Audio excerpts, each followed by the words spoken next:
নমস্কার, আমি সুস্মিতা পালিত বোস, একজন educator and founder of camellia child development centre.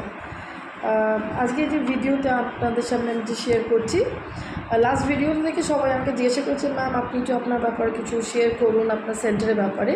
সেন্টারের ভিডিওটা আপনি লাস্ট ভিডিও থেকে একটু প্লিজ দেখে নেবেন। আর আজকে আমি আমার ব্যাপারে কিছু শেয়ার করি। আমার যে চাইল্ড ডেভেলপমেন্ট স্টাডিজটা আমি যেখান থেকে করেছি সেটা হচ্ছে আমি অ্যালবার্টা ইউনিভার্সিটি, যেটা হচ্ছে তোমার ক্যানাডাতে, সেখান থেকে আমার পড়াশোনা করা, সেখান থেকে অনেক কিছু শেখা। আমার সংস্থাটা তো নতুন, কিন্তু আমার এক্সপিরিয়েন্স আছে, সেই সমস্ত বাচ্চাদের উপর কাজ করেছি, অনেক কিছু শিখেছি। সেই এক্সপিরিয়েন্সটা আমি চাইছি যে আমি আমার সেন্টারের থ্রু থেকে যদি কোনো বাচ্চারা আমার হেল্প করতে পারি, সেটা আমার অনেক বড় প্রাপ্তি। তো please do visit Camellia child development centre. Thank you.